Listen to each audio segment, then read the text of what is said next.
Boa noite, irmãos. Vamos abrir a palavra de Deus essa noite. Nós estaremos fazendo a exposição, começando uma nova exposição de mais um livro da Bíblia. Nós acabamos de fazer a exposição da primeira carta do apóstolo Pedro e estudamos ela versículo por versículo. E hoje nós estaremos iniciando a exposição do livro de Apocalipse.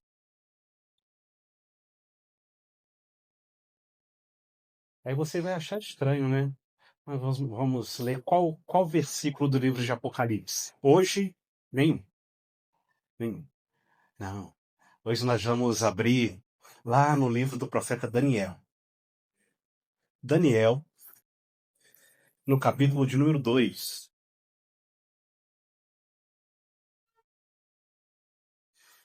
Para que nós possamos adentrar no estudo do livro de Apocalipse, é necessário primeiro nós entendermos o contexto histórico que está por trás do livro.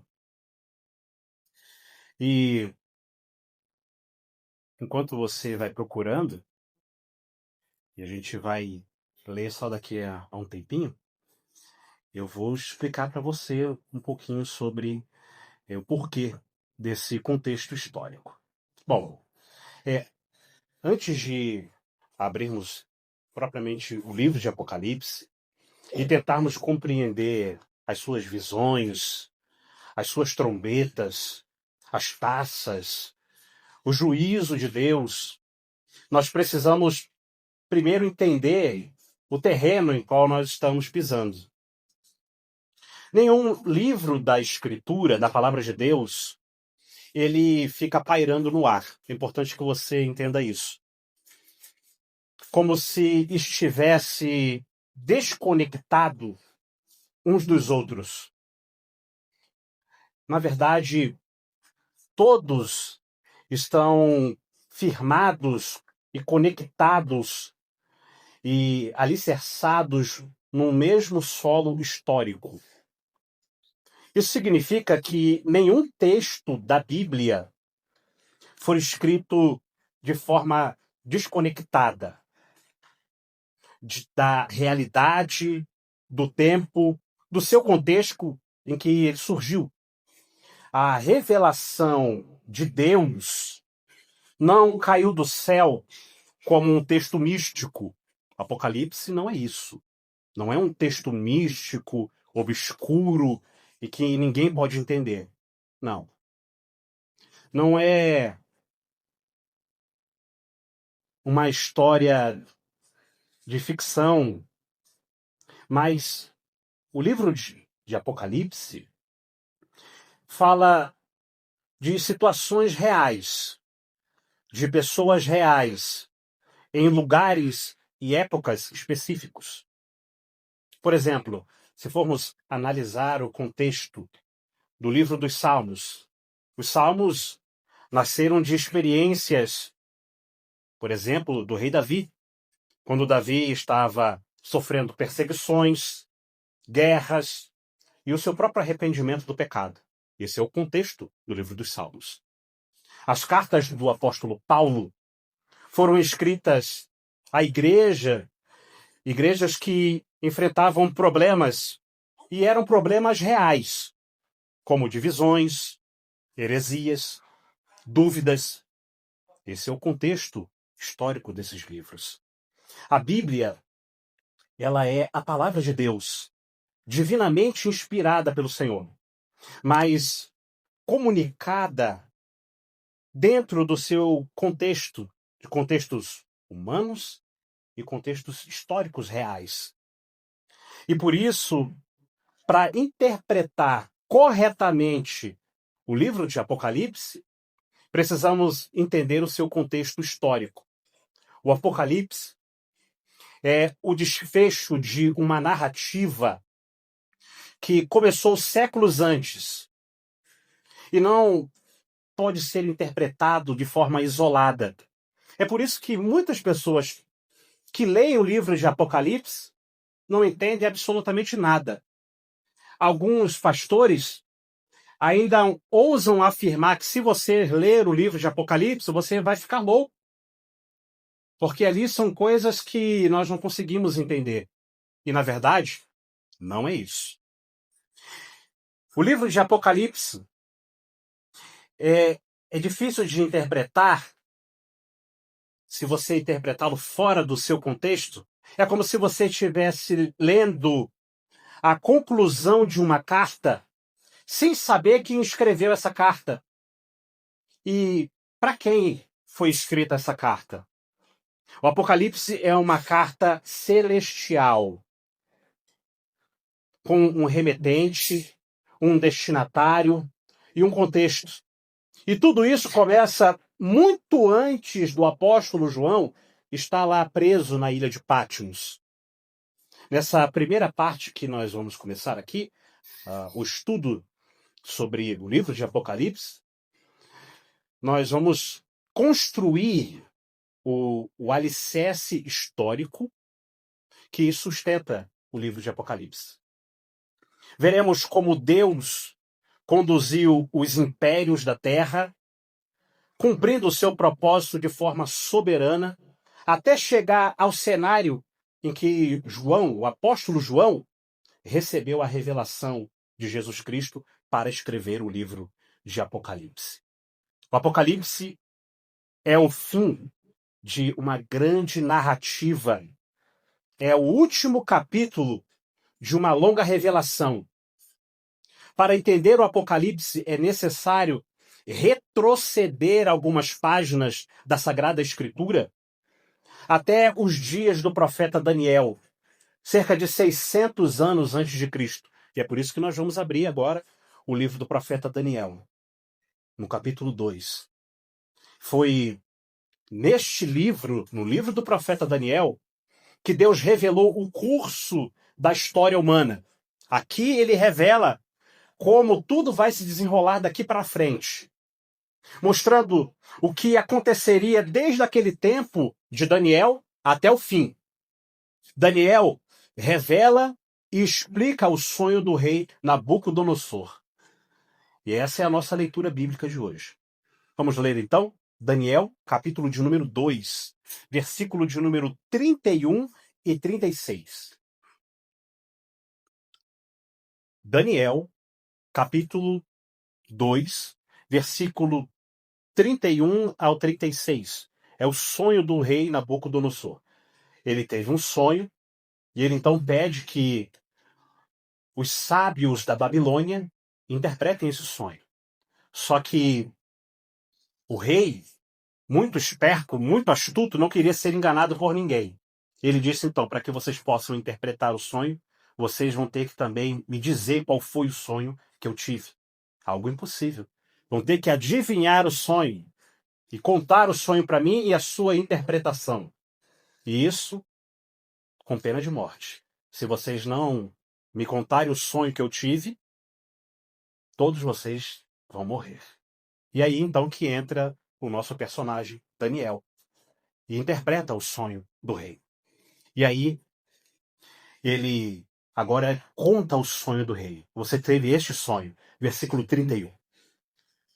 Tu, ó rei, estava vendo, e eis aqui uma grande estátua. Esta estátua era imensa, cujo esplendor era excelente, e estava em pé diante de ti, e a sua aparência era terrível.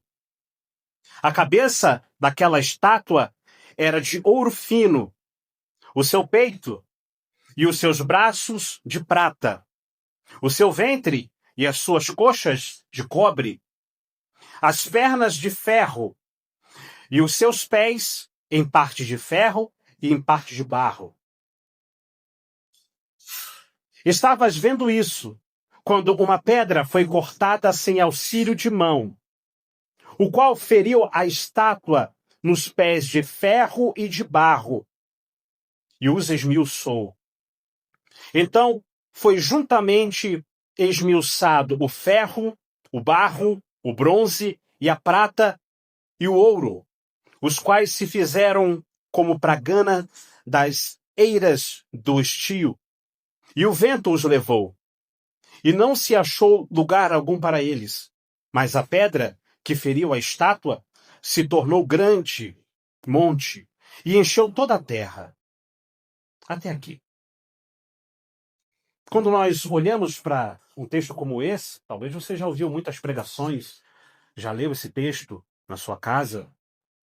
Uma grande estátua, e ela demonstra uma sequência profética de impérios que governariam o mundo. A cabeça de ouro, que Daniel revela aqui no sonho, representava a Babilônia, o império do rei Nabucodonosor. O peito e os braços de prata, o império medo-persa. E tudo isso eu vou explicar para vocês com calma. O ventre e os quadris de bronze, o império grego, fundado por Alexandre o Grande. E as pernas de ferro, o império romano, o mesmo que dominava o mundo quando o apóstolo João escreveu o livro de Apocalipse. Esses reinos não surgiram por acaso. Cada um deles foi levantado por Deus, usado por Deus e derrubado por Deus. Eles são as peças do grande plano soberano de Deus, que conduz a história até o desfecho final. O reino eterno de Cristo. Esse é o desfecho final da história. Para que nós possamos entender essa leitura que nós acabamos de fazer, entender por que Daniel está na Babilônia, é importante voltarmos mais um pouquinho no tempo, até Deuteronômio capítulo 28. E lá em Deuteronômio 28, você pode anotar, eu vou ler para a gente ganhar tempo, e eu, na verdade, não lerei o capítulo 28 de Deuteronômio, vou citar alguns pontos dele. Nós precisamos voltar um pouco mais no tempo para entender por que o povo de Israel foi para a Babilônia e passou tanto sofrimento lá na Babilônia. E você também vai entender a leitura que o nosso irmão Hamilton fez aqui, o porquê que o povo estava sofrendo lá no livro de Juízes. Você vai perceber o porquê e vai entender muito bem. A resposta de tudo isso, desse sofrimento que o povo de Israel estava sofrendo, tanto no livro de Juízes quanto na Babilônia, é por causa do pacto mosaico. Esse pacto mosaico, que era uma aliança que Deus fez com o povo de Israel no tempo de Moisés, que registra especialmente ali no livro de Deuteronômio, no capítulo 28, está registrado especialmente ali, onde Deus começa a trazer ali bênçãos e maldições. Moisés reuniu a nova geração que havia saído dos 40 anos de peregrinação no deserto. Eles haviam saído do Egito, estavam escravos no Egito, foram para o deserto da península do Sinai, passaram 40 anos peregrinando no deserto, e então iam entrar na terra de Canaã, a terra prometida, finalmente. Essa nova geração, Moisés lembra eles do pacto que Deus fez. Então, ele reafirma a aliança feita no Monte Sinai. Por meio desse pacto, o Senhor estabeleceu regras de permanência do povo na terra prometida. Enquanto o pacto de Abraão, que foi feito com Abraão, era um pacto que garantia a posse da terra, a terra é dos judeus, é um pacto incondicional, não era necessário nenhuma condição, Deus deu a terra para o povo de Israel, o povo judeu. O pacto de Moisés era diferente. Ele determinava as condições para continuar na terra de Canaã. Era um pacto baseado na obediência. Esse pacto era um pacto condicional, ou seja, as bênçãos e as consequências dependiam da obediência do povo. Se Israel quisesse os mandamentos do Senhor e obedecessem esse mandamento, seriam abençoados. Mas se desobedecessem, eles enfrentariam juízos severos. A fidelidade a Deus garantiria a prosperidade, a paz, o fruto da terra. A rebeldia contra Deus traria destruição e exílio.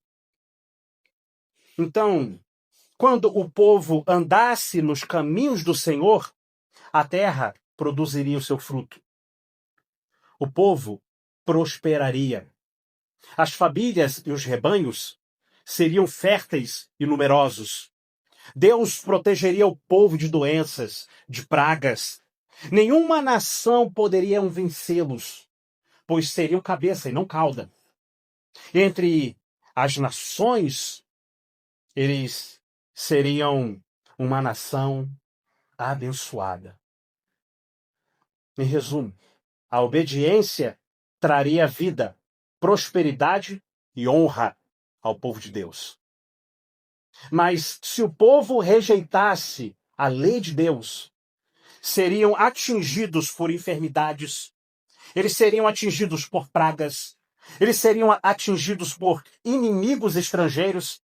Era por isso que, na leitura que o nosso irmão Hamilton fez aqui, Gideão se escondeu para poder malhar o trigo, não na eira, estava malhando o trigo no lagar, porque os inimigos estavam combatendo e levando todos os mantimentos que eles tinham.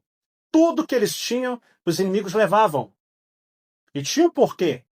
Era porque eles tinham abandonado a Deus. Esse era o motivo. Eles tinham abandonado o pacto mosaico, o pacto que Moisés fez e trouxe para a nação de Israel. Suas ovelhas seriam destruídas, o gado morreria, as famílias seriam desfeitas, seriam tomados pelo medo, vivendo em constante insegurança. E, por fim, seriam expulsos da terra de Canaã, vivendo como exilados entre as nações. Essas maldições não eram apenas ameaças, eram advertências de um Deus santo e justo, que cumpre a sua palavra. E ele cumpriu. Se vocês forem fiéis, eu abençoarei vocês. Se vocês não forem fiéis à minha palavra, à minha lei, então a maldição estará sobre vocês. O povo de Israel, no início, ele aceitou o pacto mosaico com alegria. Mas esse acordo de obedecer a Deus foi por pouco tempo. O povo de Israel quebrou o pacto mosaico. Quando deixou de andar em obediência às leis do Senhor, e depois de entrar na terra prometida, em vez de servir a Deus com gratidão, eles voltaram-se aos ídolos das nações vizinhas. Eles começaram a adorar os deuses da terra de Canaã. A idolatria se aprofundou tanto que o povo chegou a oferecer os seus próprios filhos em sacrifício a Moloque. Uma das abominações mais terríveis denunciadas pelos profetas. Moloque era uma divindade pagã dos amonitas, era o deus dos amonitas. E de outros povos cananeus que moravam na terra de Canaã. E o culto a Moloque envolvia um ritual de fogo, nos quais crianças eram queimadas vivas como oferta. E isso era algo totalmente proibido por Deus.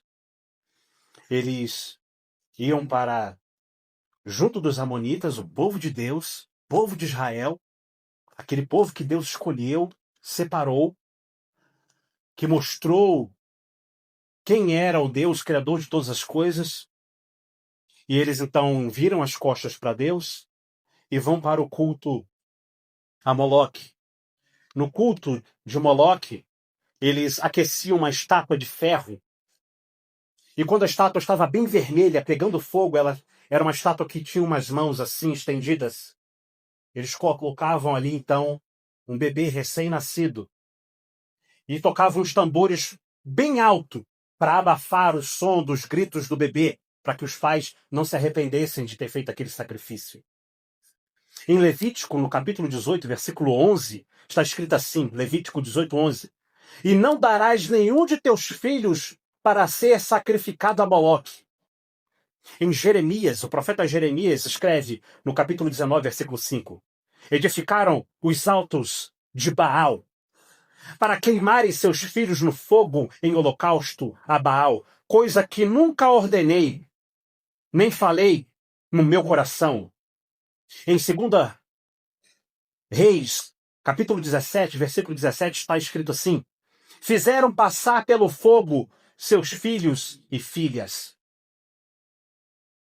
Deus, então, começa a enviar profetas para chamar o povo ao arrependimento, para se arrepender deste pecado e reconhecer o seu pecado e se voltar para ele, abandonando os ídolos, abandonando o culto falso.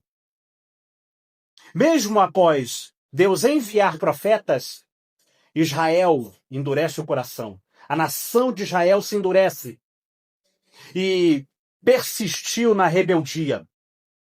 Assim se cumpriu o juízo anunciado em Deuteronômio 28. Primeiro, os assírios destruíram o reino do norte. Depois, os babilônios conquistaram o reino do sul e levaram o povo cativo para a Babilônia. A desobediência rompeu a aliança e abriu caminho para a disciplina divina. Essa é uma demonstração de que Deus não ignora o pecado e nem deixa impune o povo que despreza a sua santidade. Quem despreza o Senhor e se afasta dos seus caminhos, caminha sobre um terreno perigoso.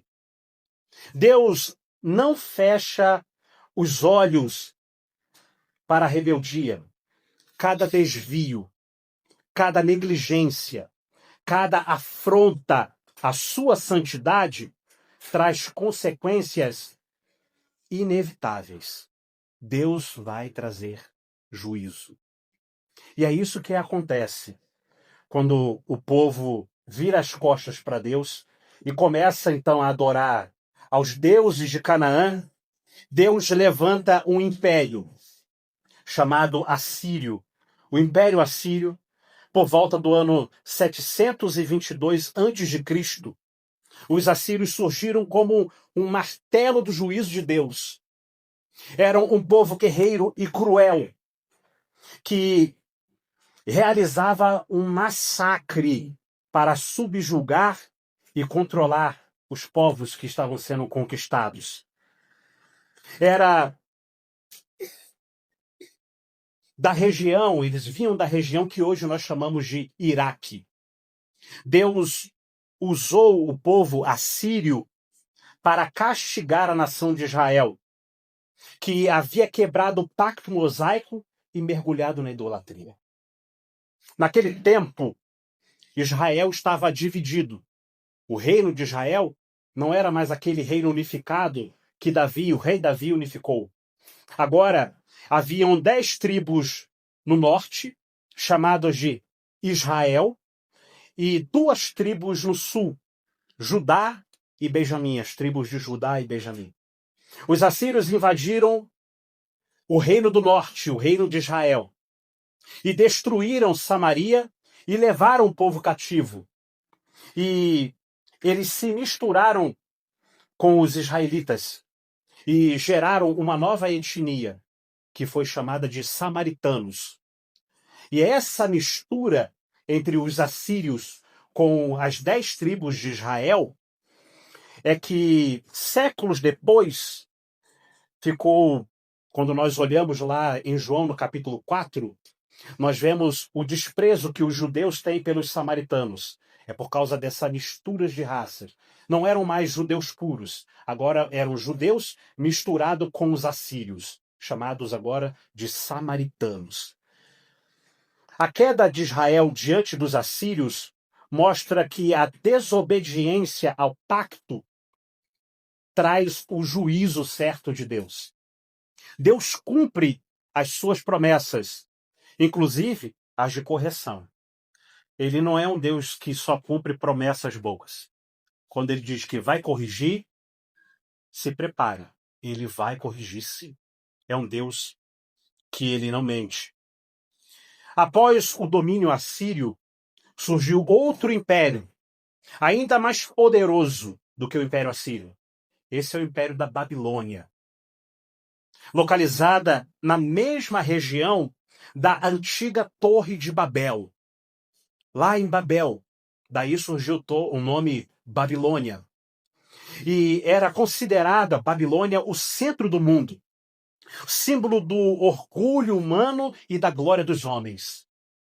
O império ganhou força com o rei, imperador Nabucodonosor II, filho de Nabopolassar, que assumiu o trono em 605 a.C.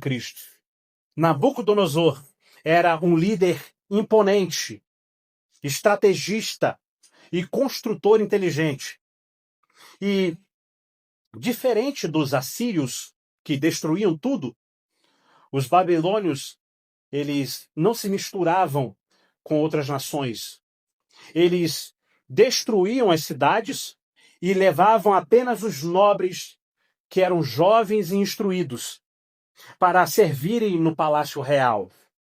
Foi assim que Daniel e os seus amigos chegaram à Babilônia. Nabucodonosor criou um império de sabedoria humana, reunindo os intelectuais de várias nações para serem os seus conselheiros. E isso é importante, essa informação, porque essa é uma antecipação do espírito globalista que o Apocalipse descreve.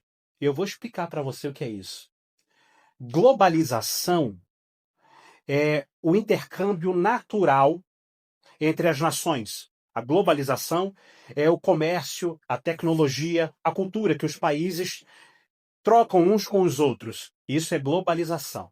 Agora, globalismo propõe uma governança mundial, um governo mundial, onde as decisões locais estão subordinadas a uma agenda global. É uma tendência mundial, o globalismo, diferente da globalização. O globalismo é uma tendência mundial de unificar política, economia e cultura. E esse modelo rejeita os valores da Bíblia, rejeita os valores bíblicos e busca substituir Deus pelo homem como centro da autoridade. E aí, quando nós olhamos para o texto bíblico que nós lemos, nós vemos o versículo 32. Volte seus olhos lá para o versículo 32. Daniel, capítulo 2, versículo 32, vai dizer assim: a cabeça daquela estátua era de ouro fino. Na visão da estátua de Daniel 2, a Babilônia é a cabeça de ouro. Esse reino que Nabucodonosor é o rei. O símbolo dessa cabeça de ouro é um símbolo de poder humano em sua forma mais gloriosa. Mas também ela é muito passageira. Daniel advertiu o rei Nabucodonosor. O poder que ele tinha vinha de Deus, não de si mesmo. Durante esse reinado, Aconteceu várias coisas, e você pode ler depois em casa os capítulos 2, 3, até o capítulo 6 do livro de Daniel. É bem interessante. E quando chega no reinado do neto do rei Nabucodonosor, o rei, agora Belsazar, o neto de Nabucodonosor, ele faz um grande banquete. E ele chama os seus príncipes e, em um ato de afronta ao Deus de Israel, ele mandou trazer os vasos sagrados do templo de Jerusalém para que todos os seus convidados bebessem vinho nele e louvassem aos seus deuses pagãos. Foi então que o juízo de Deus se manifestou de forma visível e aterradora. O texto que acontece essa passagem é Daniel capítulo 5. Vá lá para o capítulo 5. Avance um pouquinho as páginas da sua Bíblia para o capítulo 5, no versículo 5. Vai dizer assim: na mesma hora que eles estavam ali tomando vinho nos utensílios do templo do Deus de Israel, na mesma hora apareceu uns dedos de mão de homem e escreveram de fronte do castiçal na caidura da parede do palácio real. E o rei via a parte da mão que estava escrevendo. O rei ficou tomado de pavor, e nenhum dos seus magos pôde decifrar o que estava escrito na parede. Somente Daniel, o servo do Deus Altíssimo, foi capaz de interpretar a mensagem, porque o Espírito de Deus estava com Daniel. Você encontra isso no versículo 25. Avance mais um pouquinho. Versículo 25 do capítulo 5. Vai dizer assim: este, pois, é o escrito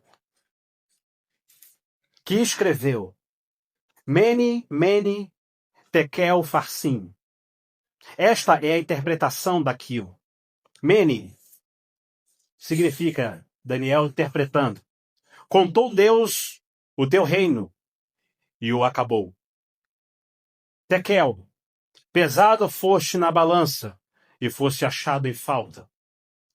Pérez, dividido foi o teu reino e dado aos medos e persas. O texto encerra dizendo, no versículo 30, naquela noite foi morto Belsazar, rei dos caldeus, e Dario, o medo, ocupou o reino, sendo da idade de 62 anos. Assim, a mão que escreveu na parede marcou o fim do Império Babilônio. A cabeça de ouro se encerrou ali e mostrou que nenhum poder humano pode resistir ao juízo de Deus. Aquele banquete da arrogância, fazendo um banquete e bebendo vinho nas taças dos utensílios da casa de Deus, a arrogância terminou na tragédia. E a cabeça de ouro do sonho do rei Nabucodonosor caiu diante da vontade soberana do Senhor. O que esses textos que nós lemos e até agora, essa meditação que nós fizemos até aqui, o que nós aprendemos com tudo isso? Esse episódio solene nos lembra que Deus pesa as ações dos homens e das nações. Nenhum império é grande o bastante para escapar do juízo divino. E nenhuma vida é pequena demais para não ser examinada por Deus. Deus, ele esquadrinha os nossos corações. Ele sonda os nossos corações. Tanto de reis, quanto de pessoas simples como nós. Assim como Belsazar profanou o sagrado, Muitos hoje, nos nossos dias, tratam com leveza aquilo que pertence a Deus. Zombam da santidade, zombam da castidade, da pureza, banalizam o pecado e vivem como se o Criador não fosse intervir. Mas a mão que escreveu as palavras na parede do rei é a mesma mão que continua escrevendo a história humana. Ele continua soberano sobre todas as coisas. Lembrando que o tempo do homem é contado e que a balança divina não erra. Ele pesa os nossos corações. Ele pesa as nossas intenções. Em Eclesiastes, no capítulo 12, versículo 14, está escrito assim, Eclesiastes 12, 14. Porque Deus há de trazer a juízo toda a obra e até tudo que está encoberto, quer seja bom, quer seja mal. O fim de Belsazar, o neto de Nabucodonosor, é um alerta a todos. O orgulho precede a queda. Quem é orgulhoso vai cair. E toda a glória humana será abatida. O Senhor, ele reina sobre todos os reinos dos homens.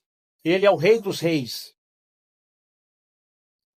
E ele dá e tira. Ele abençoa. Ele faz o que ele quer. Porque ele é soberano. E aí a gente vai caminhando para o fim dessa introdução. Ainda estou na introdução do livro de Apocalipse, para nós começarmos a meditar nos versículos em Apocalipse. Daniel, profeta Daniel, descreve o sucesso e a queda dos impérios mundiais. Desde a época da Babilônia até o estabelecimento final de um reino eterno de Deus. A visão central do sonho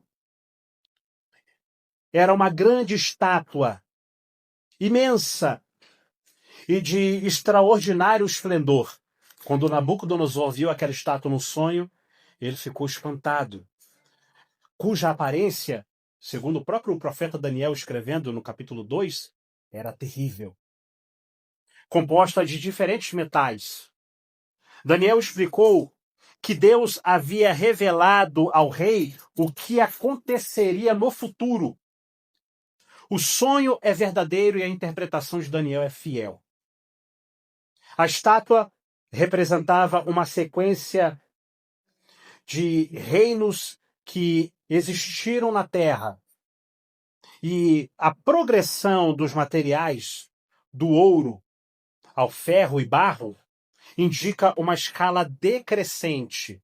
A pureza e o valor vai caindo. A cabeça é de ouro, o peito e os braços são de prata. E assim sucessivamente vai descendo até chegar nos pés de ferro e barro. A cabeça, como nós já vimos, é o Império da Babilônia. O próprio Daniel fala isso. Tu, ó rei, é a cabeça de ouro. Significa que Deus havia dado a Nabucodonosor domínio, poder, força, glória, e o fizera governar sobre toda a humanidade daquela época. Ele era o maior rei que já teve na Terra, em extensão de poder. Esse reino é o Império Babilônico, que durou até Belsazar, como nós já vimos aqui.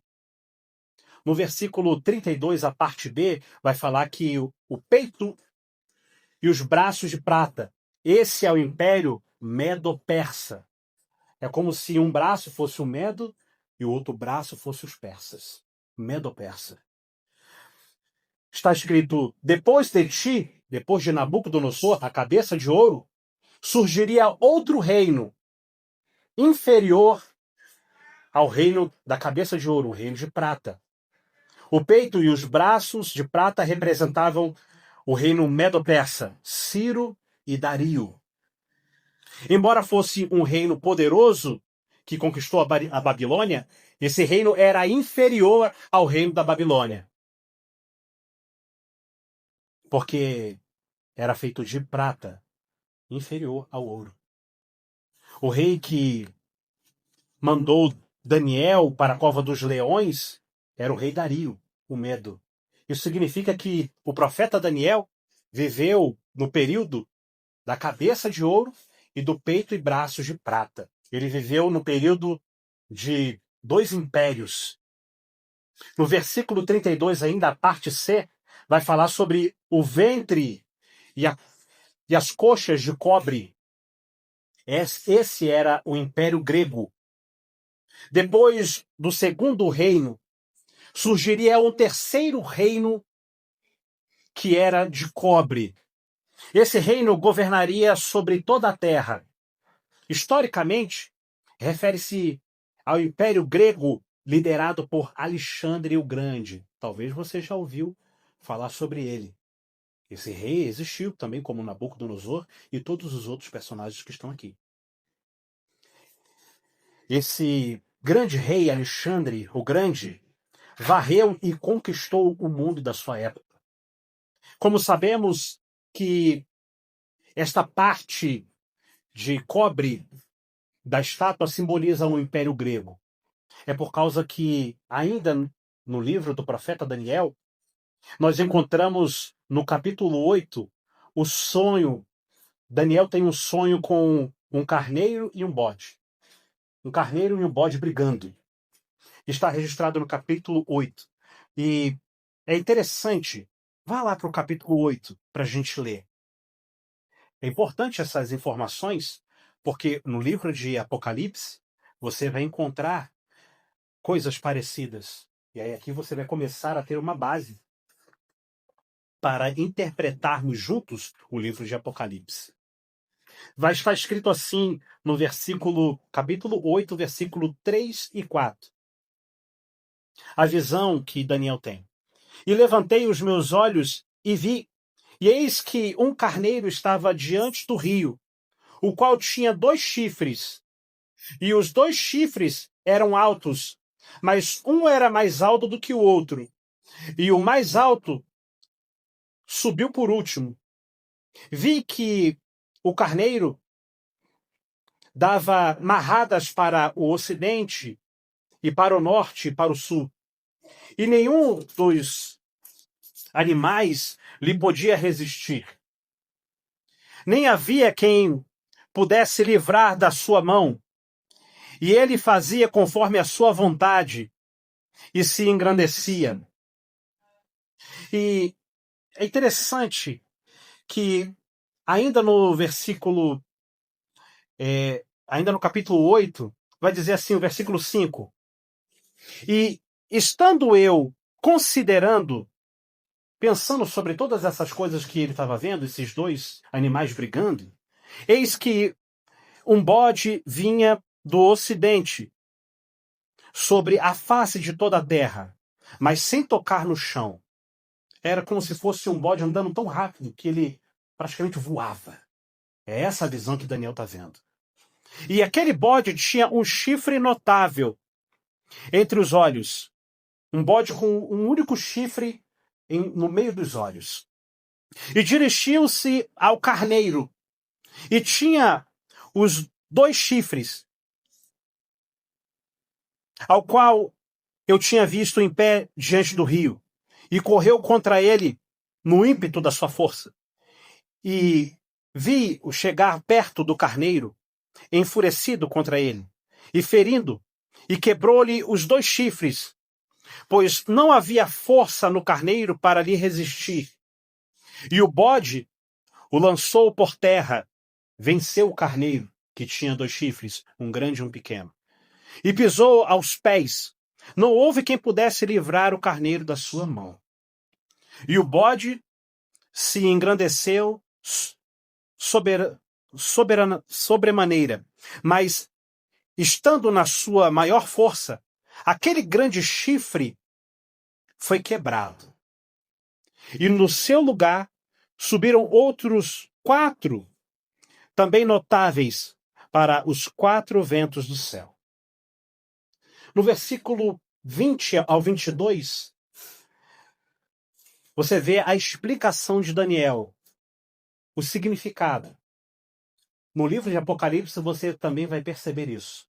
Você vai ver coisas assim, mas o próprio livro vai explicar. No versículo 20, Daniel explica, ele vai dizer o seguinte: aquele carneiro que viste com 2 chifres, um chifre grande e um pequeno, são os reis da Média e da Pérsia.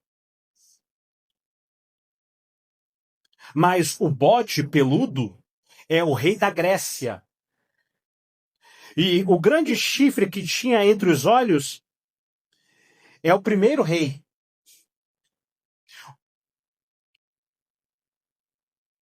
O ter sido quebrado, esse chifre que foi quebrado do bode, levantando-se 4 chifres no lugar dele, significa que 4 reinos se levantarão da mesma nação, mas não com a força dele. O carneiro com os 2 chifres, que desiguais, né, um grande e um pequeno, representam os reis da Média e da Pérsia, Ciro e Dario, cujo poder expandiu até o oeste, o norte e o sul. É isso que Daniel está explicando. Esmagando tudo diante de si. Esse é o reino do Medo e Persa. E este reino corresponde ao peito e braço de prata da estátua do rei Nabucodonosor. Esse reino durou de 539 a 330 a.C. E o bode vindo do oeste simbolizava Alexandre o Grande. Com grande rapidez, é por isso que o bode vem como se estivesse voando. Ele vem com grande rapidez. O exército de Alexandre o Grande era um exército que devastou o mundo daquela época de forma muito rápida. E é isso que o sonho de Daniel significa. Nós estamos interpretando o texto com o próprio contexto do capítulo 8. E ele ataca o carneiro que não resistiu. Então, Alexandre o Grande, a Grécia, ataca os medos e persas. E eles não resistem. Eles caem. E Alexandre o Grande então vence. E cumprindo a profecia da queda do Império Persa, do peito e braço de prata, esse reino acaba. No auge do seu poder, do poder de Alexandre o Grande, do bode com um único chifre, Alexandre é quebrado. Ele morre. O chifre quebra. E do seu império, desse bode que tinha um chifre único, o chifre quebra. Surgem 4 chifres. Esses 4 chifres simbolizam os 4 generais de Alexandre o Grande, que ficam no lugar dele. Os 4 generais: Seleuco, Licímaco, Ptolomeu e Cassandro. A profecia do sonho do profeta Daniel, a visão que Daniel tem, ela é cumprida. Esses reinos da cabeça, de ouro, peito e braços de prata, ventre e coxas de cobre, vão definhando o decorrer da história humana. Essa visão mostra claramente o controle soberano de Deus sobre a história, dizendo que eventos específicos e todas essas coisas que nós podemos verificar na história da humanidade são reais, confirmando que nenhum reino humano permanece para sempre e que a direção final da história pertence a Deus, ao Senhor. As pernas de ferro, no versículo 34 de Daniel, volte lá para Daniel no capítulo 2, que a gente já vai encerrando. Capítulo 2, o versículo 33, na parte A, as pernas de ferro. Finalmente, haverá um 4º reino, é o reino das pernas de ferro. Forte como ferro, Assim como o ferro quebra e destrói tudo, esse quarto reino destruirá e quebrará todos os outros reinos que vieram antes. O cenário é o cenário de Apocalipse.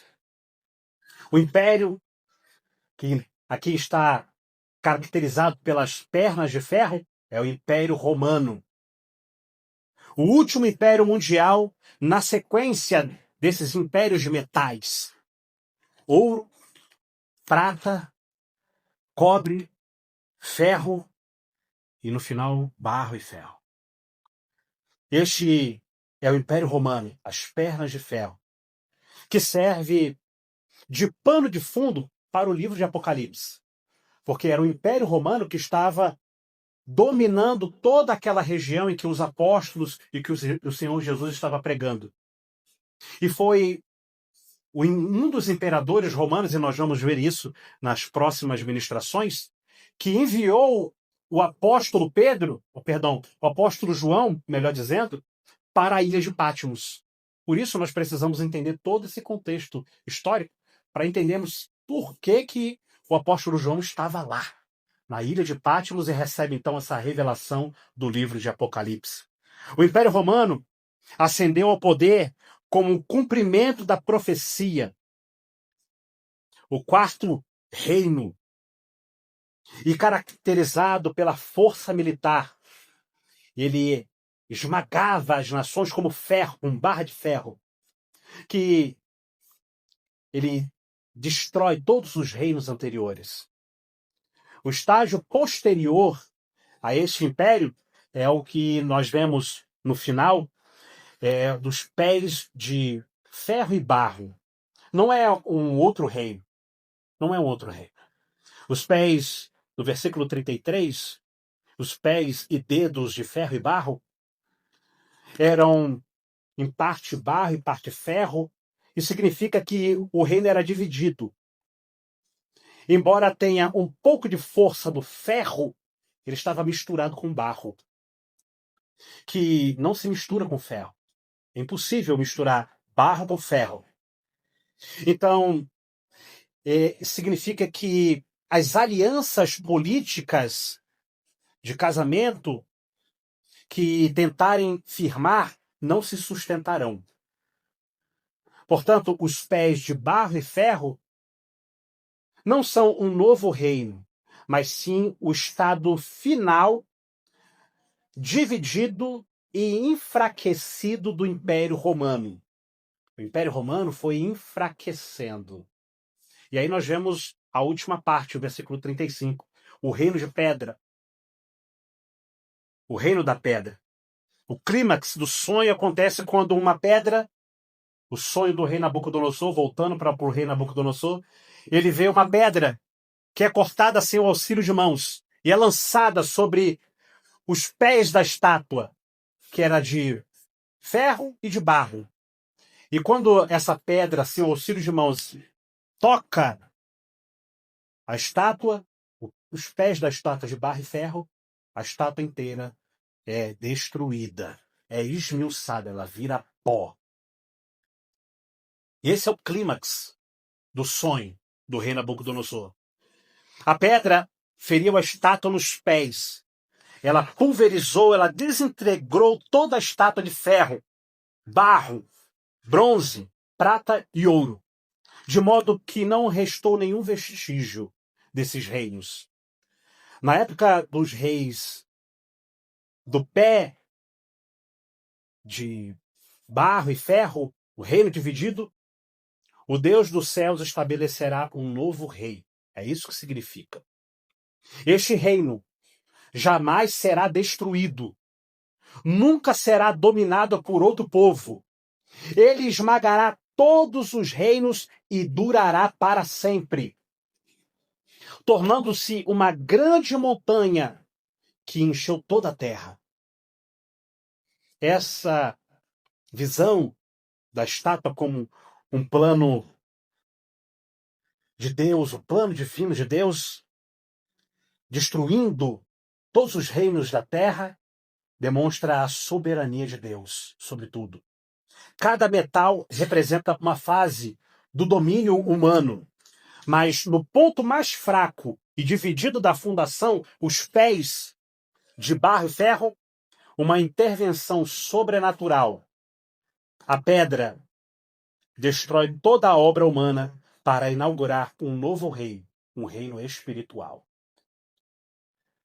Eu tenho algumas aplicações finais para a gente meditar e a gente encerrar. Diante de tudo isso que a gente meditou aqui nessa noite, de todo esse contexto histórico, de todas essas verdades, talvez você não entendeu o livro de Daniel nessa linha de tempo que eu trouxe aqui. Diante de tudo isso, que verdades nós podemos tirar para aplicar na nossa vida prática? Primeira verdade, reconheça a soberania de Deus. Deus é soberano sobre tudo. Deus está no controle absoluto de todos os reinos da terra.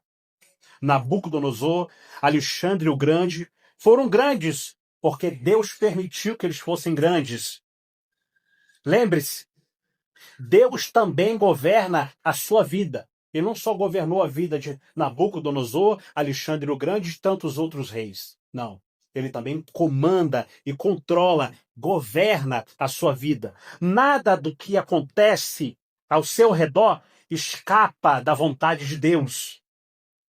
A sua segurança, a sua posição, o seu futuro estão nas mãos de Deus. Ele não deixa você sozinho e vagando à toa. Não. Todas as circunstâncias, todas as pessoas estão debaixo do seu senhorio. Segundo, aprenda a humildade. É importante que você entenda isso. O orgulho destrói reis. Nabucodonosor foi exaltado em glória, mas ele também foi humilhado pelo Senhor. Ele perdeu tudo por 7 anos. Deus trouxe algo sobre a vida dele sobrenatural. Ele se torna uma fera durante 7 anos e come palha, come pasto, come grama, porque ele se exaltou. Ele olhou para tudo aquilo na Babilônia, os jardins suspensos da Babilônia, e ele achou que foi ele quem construiu, a sabedoria dele quem construiu tudo aquilo. Então Deus traz o juízo de 7 anos sobre a vida dele, coloca ele no lugar. Depois devolve o reino para ele. Mas ele aprendeu a ser humilde. Por isso a nossa aplicação aqui é aprenda a humildade, seja humilde. Isso mostra que quem se exalta será humilhado. E quem se humilha diante de Deus será exaltado.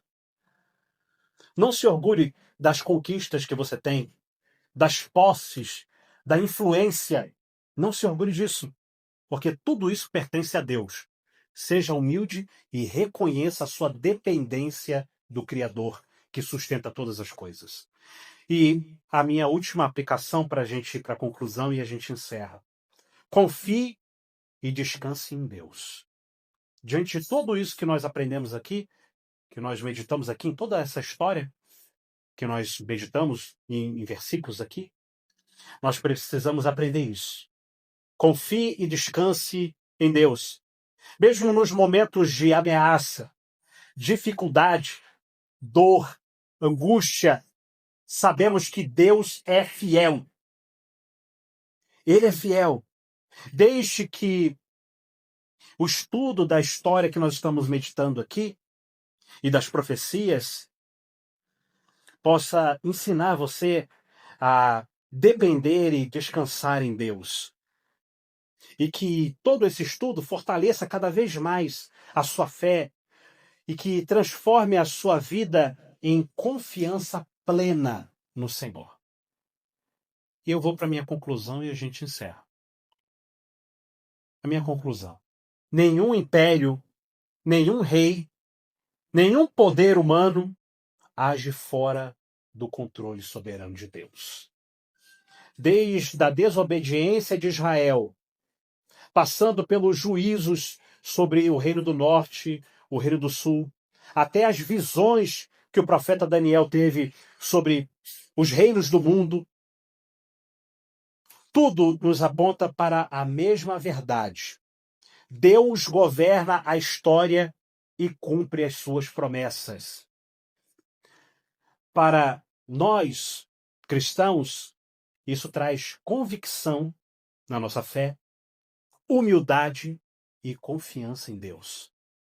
Que possamos aprender com os erros de Israel, permanecer fiéis ao Senhor e entender que, assim como Ele guiou os acontecimentos do passado, guiará a nossa vida no futuro e da história até o seu reino eterno vier. Nós possamos, então, participar esse reino eterno sem fim. Que nosso coração se submeta a Deus.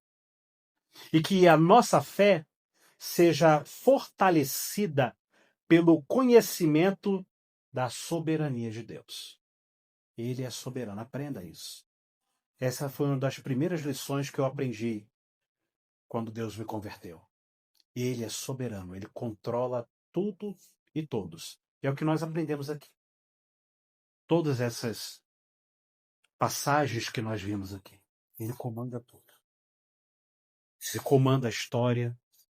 Ele comanda as nossas vidas. Está tudo traçado por Deus. Então, nós como cristãos, devemos confiar plenamente nos planos de Deus. Porque Ele sabe o que faz. E os planos dele é para nossa alegria e para a glória de Deus. Para a glória dele.